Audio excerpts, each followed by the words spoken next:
Oi, pessoal, boa noite. Tudo bom? Todo mundo? Espero que sim. Mais uma semana aí das nossas aulas remotas, né? Recebemos a notícia agora, foi prorrogado mesmo, né? A gente já previa isso, devido à piora da situação no nosso estado, né? E também no Brasil. Então, assim, vamos continuar com bastante paciência, a gente tem que ter. A gente aqui de casa, procurando fazer o melhor. Eu acho que eu consegui resolver a questão da minha internet, mas realmente ainda está ruim. Então, vira e mexe, eu vou fazer uns testes aqui, vou ver se realmente estou conseguindo gravar. Estou tendo que fazer uma roteada aqui para dar certo, mas está dando certo, graças a Deus.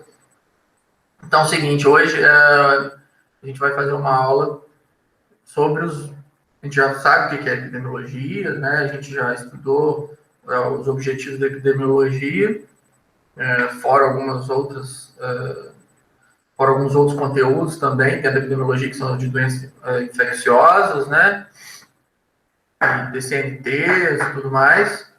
Já vimos alguns pequenos índices, né? As taxas os indicadores epidemiológicos, né? Vocês já fizeram as atividades, os exercícios já estão por dentro, uma coisa básica, embora não pareça, assim, vai ficando muita coisa se vocês não estiverem acompanhando, mas dá para acompanhar, assim, de uma forma bem tranquila. Tinha prometido aí uma outra atividade, uma avaliação de tudo. A gente vai fazer, tá? Mas eu preferi já gravar essa aula para poder não perder tempo mesmo e a gente ir no que realmente interessa bastante, embora todas as aulas são importantes, né? E agora a gente vai falar sobre os métodos epidemiológicos, né? Os estudos da epidemiologia. Vou tentar fazer de uma forma bem sucinta, ajuda na nossa vida acadêmica, ajuda na hora de você fazer uma pesquisa, de fazer um possível TCC, né? Ajuda aí em algumas abordagens da nossa vida. Então, assim, vou só dar uma olhada aqui, acho que está gravando direito, está aparecendo aí gravando. Eu estou olhando a hora aqui também, para poder não ficar uma aula muito grande, né? Porque às vezes fica bem maçante. Mas eu vou compartilhar aqui a tela com vocês. O outro provavelmente deu certo, ninguém reclamou, né? Que estava piscando, graças a Deus. E deixa eu compartilhar aqui então a tela com vocês, para a gente poder iniciar a nossa aula de hoje. Acho que foi, né? E é sobre os métodos, né? Sobre o estudos epidemiológicos, tá? Quando a gente vai falar de métodos e estudos epidemiológicos, nós estamos falando de métodos e estudos epidemiológicos de dois modelos, de dois tipos, de duas abordagens. Uma abordagem observacional, né, que é muito utilizado na epidemiologia, onde o observador, o avaliador, quem for trabalhar com esse tipo de método, ele não vai intervir no que está acontecendo, ele vai realmente só fazer as medições, analisar, buscar dados, né, tabular, lógico, sempre com o mesmo objetivo, que é melhorar, prevenir, né, futuros problemas, melhorar a quantidade melhorar a saúde da população, né, diminuir as doenças em determinadas regiões. E o outro método é o método experimental, né, que é onde o avaliador, o epidemiologista, ou nós da área da saúde, vamos intervir naquilo ali, né? Vamos fazer análise, testes, avaliações, estudos, né, onde a gente vai fazer direto com a população ou com o indivíduo, né, aí depende muito do objetivo. Então, vou passar para vocês aqui os principais, porque são bastante usados, né? Às vezes modifica-se o nome de um, o nome de outro, mas no final é tudo a mesma coisa. Mas aí eu botei aqui antes, na próxima página, para a gente só lembrar, né? O que é epidemiologia, só um lembrete, né? É o estudo da frequência, da distribuição dos determinantes dos problemas de saúde em populações humanas, bem como a aplicação desses estudos no controle de eventos relacionados, né? Se a gente vai estudar frequência, distribuição e determinante de problema de saúde, nós temos que avaliar, né? A gente avalia através de alguns estudos. Se a gente vai tabular, se a gente vai registrar esse tipo de estudo, e para ser validado na nossa comunidade científica, tem que ser um estudo científico, né? Igual eles estão falando assim, não tem comprovação científica. A gente está vendo muito isso agora aí com o estudo da cloroquina, né? Não tem comprovação científica, ou algumas vacinas que eles estão tentando acelerar o processo. Mas como é que vai ter a comprovação científica disso? Demanda tempo, né? Então está sendo tudo corrido. Então tem que ter estudos. Já vi vários aí epidemiologistas ou infectologistas que estão indo nesses programas das TVs aí, eles estão sempre falando, ó, através do estudo tal aconteceu isso, através do estudo tal que foi lançado lá não sei aonde, no outro país, foi acontecer isso. Então as pessoas vão estudando, né, vão lendo os artigos científicos que as revistas científicas estão produzindo, para poder realmente confirmar aquilo ali, ter estudos em cima que comprovem algum tipo de situação, né? Então, é a principal ciência da informação de saúde, sendo a ciência básica para a saúde coletiva. Nós já sabemos disso. Aqui o objetivo, né? Reduzir os problemas de saúde da população, claro, né? Talvez prevenir, né? Ou até mesmo cessar, eliminar, né? Então, na prática, aqui a epidemiologia estuda o quê? A ausência de saúde sobre as formas de doenças e os agravos, né? Aqui são algumas aplicações da epidemiologia, não vou ficar fazendo uma leitura disso tudo não, porque isso a gente já viu, tá? Mas tá aí, ó, as principais, formar a situação de saúde da população, investigar os fatores determinantes da situação de saúde, avaliar o impacto das ações para alterar a situação encontrada, né? Aí aqui são os dois tipos de abordagem epidemiológica que podem acontecer, né? Antes de a gente entrar nos estudos observacionais e experimentais propriamente dito, existem esses dois tipos aí de abordagem epidemiológica, a clínica e o epidemiológico. Então, só para vocês poderem entender aí, tá ali assim, ó, tipo de diagnóstico individual e populacional, né, o que é o comunitário. O diagnóstico individual, normalmente o tipo de abordagem epidemiológica é o que? É o clínico. Quando a gente fala de epidemiológico, a abordagem epidemiológico do tipo epidemiológico o diagnóstico ele é da população, ele é da comunidade, né? Ele não é individual. Aí, por exemplo, o clínico. Vamos falar de clínica epidemiológica agora. O objetivo do clínico: curar e prevenir a doença de uma pessoa, né? Tem estudo que a gente vai atuar assim? Claro, né? É um estudo que a gente vai pegar um caso controle, por exemplo, vai pegar um indivíduo, né? O epidemiológico vai melhorar o nível de toda a saúde. É sempre pensando assim, quando a gente fala de clínico, isso vocês já sabem muito bem, né? Mas assim, quando a gente fala de clínica, a gente está falando do estudo clínico individual daquele indivíduo. Quando a gente fala de epidemiológico, a gente está falando de comunitário. Aí, por exemplo, o estudo clínico, a gente precisa saber o quê? A história clínica, o exame físico dos pacientes, quais exames ele já fez, a gente precisa estudar o paciente, a gente precisa estudar o indivíduo, né? Já no estudo epidemiológico, a gente precisa dos dados da população, do espaço daquela população, o que está causando morte, o que né, causa saúde, quais são os serviços oferecidos naquele local. Então, um é muito pontual, né, de um indivíduo, e o outro ele é mais aberto, né, ele é mais amplo.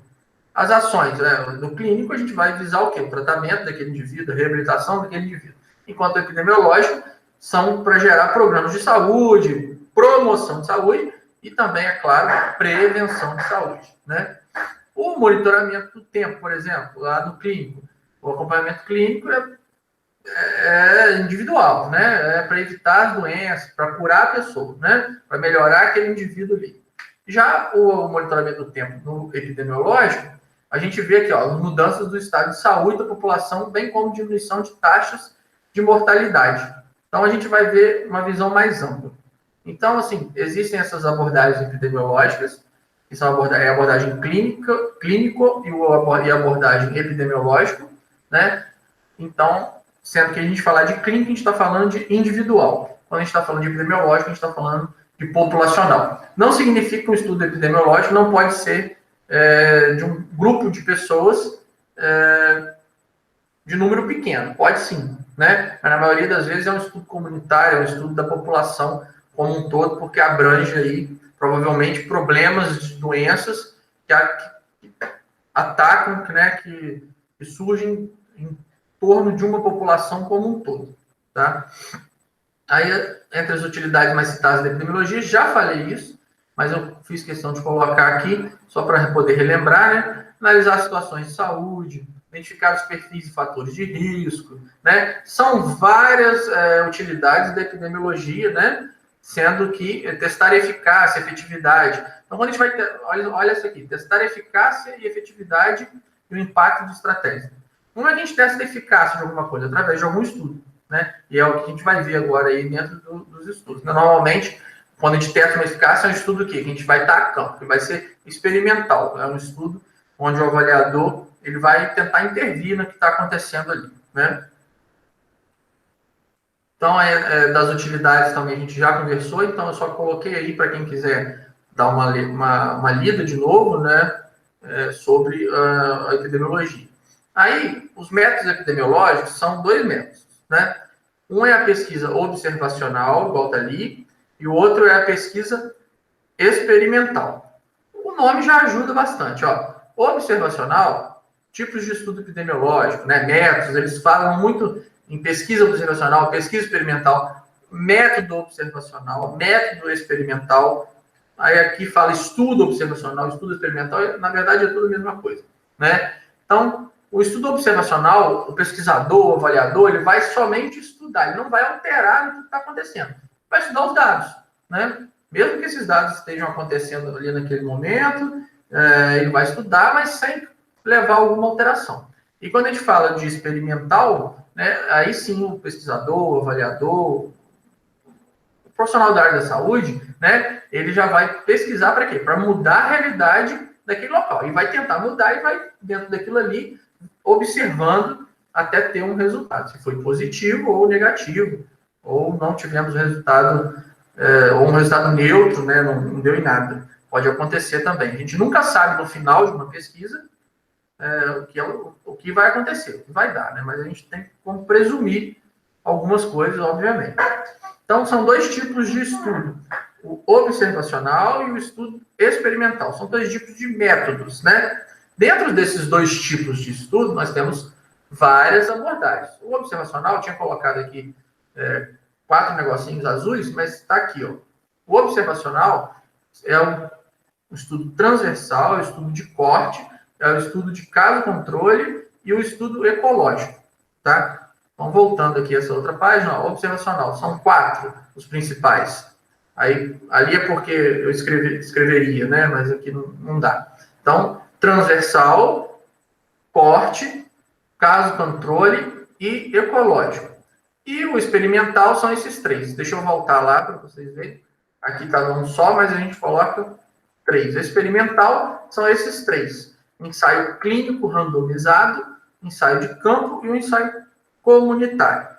Então, voltando para essa página aqui, o observacional é quando a gente vai avaliar, aí nós vamos ver os principais tipos ali de observacional, sendo que nós não vamos alterar o que está acontecendo, nós não vamos fazer nenhum tipo de intervenção, nós não vamos mexer naquilo ali, né? Já o experimental é quando a gente vai intervir, né? Quando a gente vai fazer algum tipo de estudo onde a gente quer ver se tem alguma mudança com o que a gente está fazendo, né? Seja ela uma mudança positiva, seja ela uma mudança negativa, pode acontecer, ou não muda nada, ou fica neutro, mas a gente vai tentar fazer esse tipo de intervenção, tá? Então, tá aí os estudos observacionais, transversal, corte, caso-controle e ecológico, o experimental, que é o randomizado, ensaio clínico randomizado, ensaio clínico de campo e o ensaio comunitário. Aí, vamos lá, o estudo de corte. O que faz o estudo de corte? O que a gente tem que saber? É a comparação entre um grupo exposto a um fator de risco, né, seja ele qual for, e um grupo não exposto, né? Então está escrito aí, ó, visa verificar se indivíduos expostos ao fator de risco desenvolvem a doença em questão, em maior ou menor proporção, do que um grupo de indivíduos que não estão expostos, tá? Então, um exemplo, alguém resolve investigar se o cigarro causa câncer do colo do útero. Aí o que eles fazem? Eles pegam fazem uma recruta, né? Uma quantidade de mulheres, né? Com o útero intacto, né? Sem a doença. Aí eles vão usar um questionário para verificar se o fumo, para aqueles sujeitos ali, todos ali fumam, né? No caso, vão fazer um questionário prévio e tudo mais. E depois eles vão dividir essa população de mulheres, por exemplo, em um grupo de fumantes e um outro grupo de não fumantes. Então, vão verificar quem fuma e quem não fuma. Aí eles vão observar em cada corte desse, em cada corte desse, ao longo de um tempo, né, e vão comparar os riscos, né, de incidência do câncer do colo do útero entre os dois grupos, entre um grupo de indivíduos expostos, entre um grupo de mulheres que foram expostas ao cigarro e entre um grupo de mulheres que não foram expostas ao cigarro. No caso aí, se tem relação com o cigarro. Lógico que, presumivelmente, a gente já sabe que pode ser que tenha uma relação. Mas nós não estamos falando aqui do estudo em si. Isso depende muito, né? Então, o estudo de corte, ele compara um grupo de indivíduos que está exposto àquele fator de risco e o que não está exposto. No caso do exemplo que eu dei, mulheres que não tenham o câncer do colo do útero, mas mulheres que fumam e mulheres que não fumam. Né? Eles recrutam essa quantidade e vão observando durante ao longo do tempo. Esse é um estudo de corte. O estudo de caso-controle. Olha como está escrito aí. Ó. Compara dois grupos expostos a um determinado fator. O primeiro, de indivíduos com determinada condição para que desenvolva a doença. E o segundo, de indivíduos sem essa condição. Então, vamos lá. O que faz isso? Um exemplo aí do caso controle. A gente pode detectar, todos nós hoje, né? Hoje, nos dias atuais, nós estamos muito ansiosos, né? Então, a gente pode, de repente, muitos de nós têm problemas respiratórios, né? Bronquite, asma, etc. Então, nós podemos, por exemplo, estudar a alteração do nível de ansiedade em indivíduos que têm asma que estão expostos a situações estressantes, comparando com outro grupo de pessoas de indivíduos que estão expostos às mesmas situações, mas não têm a asma, né? Então, nós podemos comparar dois grupos expostos a um fator. Qual o fator? O estresse, né? Então, um grupo que tem asma, por exemplo, e a gente pode botar ele para sofrer um estresse, e um grupo que não tem asma, a gente pode botar ele para sofrer um estresse, e a gente faz essa comparação aí ao longo do tempo também, tá? É só um exemplo do estudo de corte. O que eu esqueci de comentar com vocês ali em cima, do estudo do caso controle, o que eu esqueci de comentar com vocês ali em cima, no primeiro, no estudo de corte, é que ele tem algumas desvantagens, né? Quando a gente vai fazer um estudo observacional, a gente pode perder participantes. Acontece muito nos TCCs da vida, né, e tudo mais. Devido ao longo do tempo, devido à demora, talvez, né? Se for uma doença rara ou que tem um período de latência muito grande, também nós podemos ter um estudo ineficiente, né? Latência é quando a doença não vai se apresentar ali naquele determinado período, né? Quando ela fica assintomática durante um bom tempo, tá? Tem vantagens também, né? Que são aí a gente permitir um cálculo rápido da incidência daquela doença, independente da situação. Então, a gente pode ser rápido, quem está observando, a gente está aí vendo o que está acontecendo, e a gente pode... É um estudo simples, né? Onde não é um estudo caro, né? A gente está buscando dados e tudo mais, então a gente pode ter um resultado rápido e imediato. Aí o estudo de caso controle foi o exemplo do indivíduo, do grupo exposto a um determinado fator, que o fator que a gente colocou aí foi o estresse, né? E peguei indivíduos com asma e sem asma, a gente já viu. E o outro é um estudo transversal, que a gente fala. O que é um estudo transversal? Dados levantados em determinado tempo, especificamente para obtenção de informações desejadas de grandes populações. Então, nós vamos fazer, lembrando que todos esses aí são estudos observacionais, a gente não intervém. A gente vai levantar dados em determinado tempo, determinado período, né? Para a gente ter informação não de grupos agora pequenos, não de indivíduos, né? Para a gente ter informações de grandes populações, tá? Ele está escrito aí embaixo, ó, estuda simultaneamente a causa e o efeito daquela doença, né? Daquilo que a gente está estudando. Aí eu botei um exemplo para vocês de um estudo transversal, né? O estudo transversal, ele também, eles chamam ele de estudo de prevalência. O que é a prevalência? É aquela doença que está prevalecendo ali naquele local, né? Não são casos novos, são casos já existentes de doença. Então aí, vocês estão vendo na tela aí agora, obesidade, né? Sim e não, significa que são obesos e não são obesos, hipertensos e não hipertensos, tá? Aí, ó, indivíduos que são obesos, sim, hipertensos, fizeram um estudo, né, de 160, 78, e não hipertensos, 82. De indivíduos que não são obesos, que têm hipertensão, quantos deram? 236. Quantos não são hipertensos? Dos que não são obesos, 871. Olha a disparidade, né? Então, a gente percebe que a prevalência da hipertensão arterial nos obesos, né, é maior que a prevalência dos não obesos, ok? A prevalência nos obesos, ela tem uma porcentagem aí muito maior do que a prevalência de hipertensão nos não obesos. É só vocês olharem esses dados, olhem com bastante calma essa pequena tabela, vocês vão entender. Eu vou falar de novo aqui, porque eu sei que, mesmo sendo simples, às vezes a gente não consegue pescar, né? Então, ó, indivíduos obesos, sim e não, né? Sim que são obesos, não que não são obesos. Os indivíduos que são obesos fizeram uma pesquisa com um total de 160 pessoas. 78 eram hipertensos e 82 não eram hipertensos, ou seja, quase 50%. Quase 50-50, né? 78 para 82.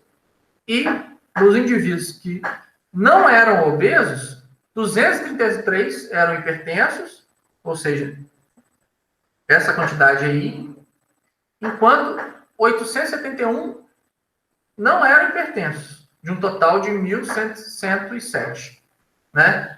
Então, percebe-se, se a gente for fazer essa correlação, que prevalece o quê? Uma hipertensão arterial nos obesos é muito maior que a prevalência da hipertensão arterial nos não obesos, né? Se a gente for comparar a porcentagem, ó, 78 para 82, olha a diferença. Está quase empatando, né? 236 hipertensos para 871 não hipertensos, não está muito próximo, não. Aqui em cima, nos obesos, podemos dizer que está quase 48% a 52%, né? Aqui para baixo, estou dando um chute, tá, pessoal? Aqui para baixo, nós podemos dizer que está 20% para 80%, ou 30% para 70%, né, de não hipertenso. Então, depois vocês vêm com bastante calma para o vídeo nessa tela e tentem entender. Qualquer coisa, eu tiro dúvidas com vocês ao vivo, né? Não remotamente, tá? Então, isso aí é um estudo, é um exemplo de um estudo transversal, né? A gente vai estudar uma grande população, tá? Aí nós temos também, ainda dentro do estudo observacional, a gente chama de estudo ecológico. Então, o que está escrito aí? Estudo de comparação da frequência das doenças entre diferentes grupos num determinado espaço de tempo. Então, vai estudar a frequência das doenças em grupos diferentes. Claro que sempre um determinado período de tempo e espaço, e no espaço, né, numa localização, né? Então, aí está aqui embaixo, ó, descreve as diferenças entre as populações. Um exemplo é a mortalidade aí de idosos por doenças cardiovasculares, né? Fez uma comparação aí durante 50 anos, por exemplo, numa determinada região, né? É um estudo aí que vai ver a taxa da mortalidade de idosos para doenças cardiovasculares, né? Por sexo, né? Masculino e feminino, calculada dentro de um espaço, dentro de um local dentro de uma região e, claro, dentro de um tempo, dentro de 10 anos, 50 anos, né, naquele local. Então, isso é um estudo ecológico. A diferença é que ele trata aí de uma comparação de diferentes grupos, né, entre diferentes populações, tá? Em um determinado espaço, em uma determinada região, obviamente, né? Bom, dentro desses aí, então, deixa eu retornar aqui. Então, nós vimos os tipos de estudo epidemiológicos observacionais, tá? A gente não altera o que ocorre, a gente só analisa, a gente colhe, a gente pode ir a campo, claro, deve ir, ou pega estudos, né, que já estão acontecendo, se a gente não conseguir ir a campo. E a campo que eu digo é ir o local da doença, né, ir o local que está tendo algum quantitativo de doença, quando ela é muito regionalizada, né?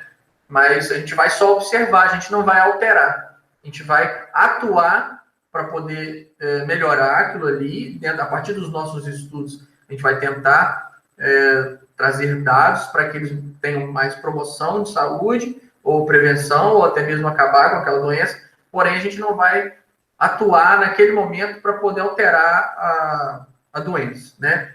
Então, e os principais estudos são esses aí que a gente estudou, que é o estudo de corte, o estudo de caso-controle, o estudo transversal e o estudo ecológico, tá? Deixa eu só dar uma retornada aqui para eu confirmar a gravação. Porque se não estiver gravando, não adianta, né? Parece que tá gravando.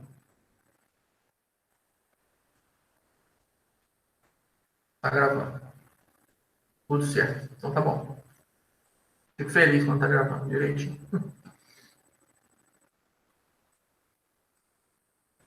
Bom, randomizado, ensaio de campo e ensaio comunitário, ensaio clínico randomizado. Vou escrever isso aqui. Ensaio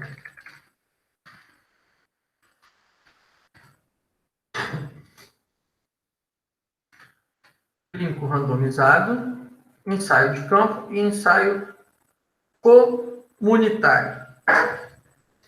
Esses já são os estudos experimentais, ou seja, nós vamos fazer uma intervenção. Nós, que eu digo, os pesquisadores, que pode ser um de nós, ou nós agora, ou até mesmo futuramente, né? Então, ensaio clínico randomizado é o quê? Os experimentos utilizados para testar a eficácia de uma dada abordagem terapêutica em uma população de pacientes ou para coletar informações sobre efeitos secundários de um dado tratamento. Os participantes desse tipo de estudo são os pacientes, são as pessoas que estão necessitando ali, não necessariamente, mas estão necessitando do tratamento, tá? Um exemplo clássico aí de um ensaio clínico randomizado, né, por exemplo, estudar o quanto os antidepressivos eles melhoram a depressão. É meio que óbvio, né, para gente, porque para a gente já saiu o medicamento, a gente já entende que um antidepressivo ele já vai servir para depressão. Mas antes dele sair no mercado, eles fazem esse tipo de estudo, né? Pegam dois grupos de pacientes, né? São escolhidos de forma aleatória, grupo X e grupo Y, né? Aí o grupo X recebe os antidepressivos que estão sendo testados, enquanto que o grupo Y ele recebe o placebo. Ele recebe, por exemplo, uma pílula de farinha, né? Aquele tipo de remédio que não vai funcionar. Aí no final de tanto tempo, normalmente o ensaio clínico randomizado, a gente usa muito na área da saúde, né? Pessoal da fisioterapia, pessoal da enfermagem, da biologia, pessoal da psicologia usa muito, né? O ensaio clínico randomizado, ele normalmente tem um prazo aí de 2 meses, ele tem que ser rápido, né? E avalia aí, não necessariamente, tá? Tem ensaio clínico que dura bastante tempo, porque requer bastante tempo para ver a eficácia de um determinado medicamento, como esse, por exemplo, né? Mas no final de 2 meses, a gente avalia as diferenças do que aconteceu aí dentro desses dois grupos, do grupo que recebeu realmente os medicamentos e do grupo que não recebeu os medicamentos, que foi o efeito placebo. É a mesma coisa, por exemplo, vou dar um exemplo da fisioterapia, tá? É a mesma coisa, por exemplo, a gente pegar para fazer um tratamento de um indivíduo, por exemplo, que teve uma fratura óssea, né? Uma fratura de tíbia. E essa fratura está sendo consolidada, né? Foi uma fissura, vamos colocar, não uma fratura com muito desvio, com desvio e muito ampla, não. Mas você precisa consolidar, mais que uma fissura, né? Você precisa consolidar aquela fratura ali. Aí você pega 2 indivíduos com fratura de tíbia, no centro ortopédico, por exemplo, tíbia da canela, né? No centro ortopédico, por exemplo, e uma você trata normal, com fisioterapia, a outra também, só que uma você vai usar o ultrassom com todos os parâmetros do ultrassom terapêutico, ultrassom fisioterapêutico, ligado para acelerar o processo de cicatrização óssea. O outro você vai fingir que ele está ligado, não vai usar os parâmetros, né? O paciente não sabe e a gente faz esse teste para ver se realmente o ultrassom ele tem funcionalidade para aquilo ali, né? Para acelerar o processo de consolidação óssea. Então é mais ou menos assim, a gente usa um procedimento com o tratamento adequado e o outro sem, para saber como vai ser a resposta desses pacientes. Só que os pacientes não sabem, obviamente, que estão recebendo o placebo, né? Bom, isso aí, ensaio clínico randomizado. O outro é o ensaio de campo, né? O ensaio de campo a gente chama ele também de ensaio intervencionista, né? E aí a gente vai intervir mesmo. Não significa que o outro a gente não foi a campo, não. Nem que o observacional a gente não foi a campo. Só que esse ensaio de campo ele se confunde muito com o intervencionista, né? O ensaio de campo, tá aí, ó, a população estudada não é de pacientes, e sim de pessoas livres de doença, e estão sob o risco da doença. Normalmente, na maioria das vezes, são pessoas que a gente acha que estão saudáveis, né? Ou são as pessoas saudáveis. Os ensaios de campo, né, na verdade, eles podem, normalmente, devido a gente ter que estudar uma população inteira e população que não está doente, ele pode demandar mais tempo, né? Ele pode ser mais demorado. Eu lembro que já foi falado muito isso quando a gente estuda epidemiologia, foi na época de faculdade, que eles fizeram uma...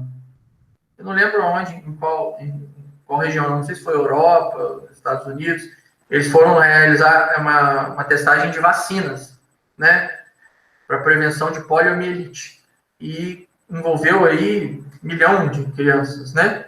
Então, assim, eles pegaram crianças sem a doença e mandaram o brado na vacina, né?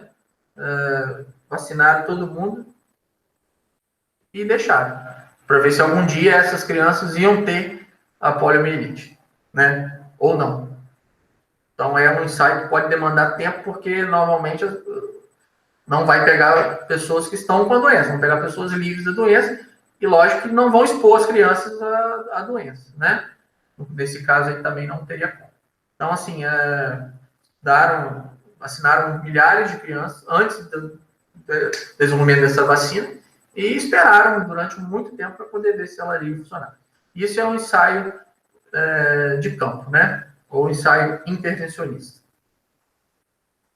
O ensaio comunitário é também um ensaio que a gente chama ele de intervencionista, né? Que a gente vai intervir. É um ensaio experimental. Eu digo os pesquisadores, os avaliadores, né, que vão lá, os epidemiologistas, que vão trabalhar naquilo ali.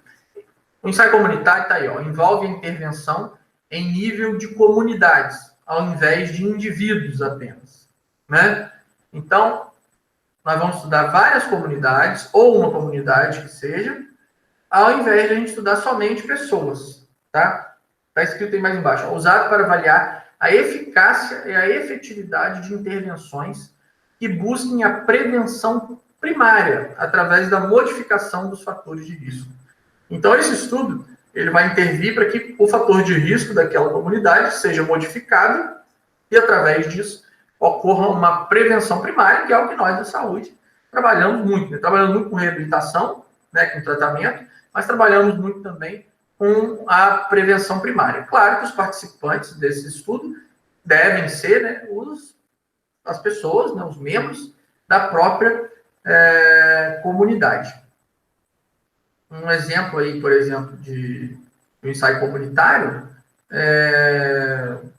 estudar numa determinada região aqueles indivíduos que foram, um estudo sobre a tuberculose, por exemplo, né? Pegou aí uma quantidade, 200 mil pessoas, e essas pessoas foram controladas, né, pelo estudo e daquela região, e foram estudando para ver se realmente aqueles indivíduos daquela determinada região, eles adquiriam ou não tuberculose, né, daquela comunidade. E foram vendo a velocidade, né, vamos dizer assim, com que aqueles indivíduos adquiriam a tuberculose ou não, né? Então, é um estudo de comunidade, o nome já diz, né? Ensaio comunitário, não vai estudar somente indivíduos. É um estudo também que demanda tempo, né? Não é um estudo barato, você vai estudar uma população grande e vai ter que ficar bastante tempo. E por que ele é considerado experimental? Porque vai intervir, né? A partir do momento que você sabe o que está causando tuberculose naquela população estudada, ou naquelas comunidades estudadas, você vai intervir para diminuir ou cessar aquele fator de risco que está levando o indivíduo à tuberculose naquela região, né? Aí, se é questão de saneamento, né? Se é questão climática ou, né, o que for. Bom, pessoal, eu acho que eu não me alonguei muito nessa aula, né? Foi uma aula voltando aqui, sobre os tipos de estudo epidemiológico, né? Métodos epidemiológicos, lembrando que é observacional experimental, e os principais aí, observacionais, relembrando, e os experimentais. Eu vou passar já, vou deixar no conteúdo. Se der para hoje, ótimo. Se eu vou ver o tempo que foi de aula, eu fico meio perdido com o tempo da nossa aula aqui. Não marco, estou esquecendo de marcar. Eu não fico muito preocupado com o tempo, não. O negócio é a gente fazer com calma, né? E eu vou passar alguns exercícios para a gente poder trabalhar em cima disso, mas só em cima da parte teórica, que a gente está aprendendo aqui sobre estudo epidemiológico, tá? Sobre os tipos de estudo, para ver se vocês já sabem quais são, que tipo de estudo é esse, qual que é aquele, de repente eu coloco um desses exemplos que eu coloquei aqui também, para vocês poderem estarem falando aí que tipo de estudo é. É bom a gente ter essa noção ampla sobre esses tipos de estudo, e também para quando for fazer algum tipo de trabalho de pesquisa, a gente conseguir saber direcionar a nossa pesquisa. Se ela vai ser observacional, se a gente vai atuar para que tenha uma intervenção ou não, tá? Então, deixa eu só confirmar aqui que gravou, tá tudo certo, ok, tá gravando, né? Aí eu posso parar a apresentação aqui, deixa eu parar a apresentação. Parei a apresentação, continuo gravando, voltou para mim. Então, acho que vai dar certo, vai ficar gravado. Tomara que não tenha ficado falhado nem picado, tá? Então, é isso. Vou passar, então, os exercícios para vocês, tá? Mas aí agora, não vou passar o exercício com aula gravada, não. Eu vou passar ele ou em slide ou no Word mesmo, para que vocês façam, e depois a gente faz a correção dos exercícios. Provavelmente vou fazer uma quantidade de exercícios global aí, pegando desde lá da primeira aula até a última. Vamos chamar assim, né, já que nós não temos avaliação, mas pode servir para ajudar numa possível V2, numa possível V2, né? Também, a gente não sabe como é que vai ser aí, até quando vai durar essa questão da aula remota, mas já foi até pelo menos no meio de junho, né? A gente espera ainda o decreto do governador do estado, mas aí lá o federal, o MEC já deixou até 16 de junho quando a gente tem a aula remota. Então, provavelmente vai até o final do período. A gente vai fazendo o nosso melhor daqui. Vocês, com certeza, também, a turma é excelente, né? Está fazendo aí o melhor daí de casa. Vocês são muito bons, sempre faço questão de falar isso. Estão sempre fazendo as tarefas, estão aí preocupados, manda mensagem, manda e-mail, então isso é muito bom para a gente. Então, a próxima aula, então, se essa não ficou muito longa, de exercícios, ok? Então, boa noite, tchau para todo mundo.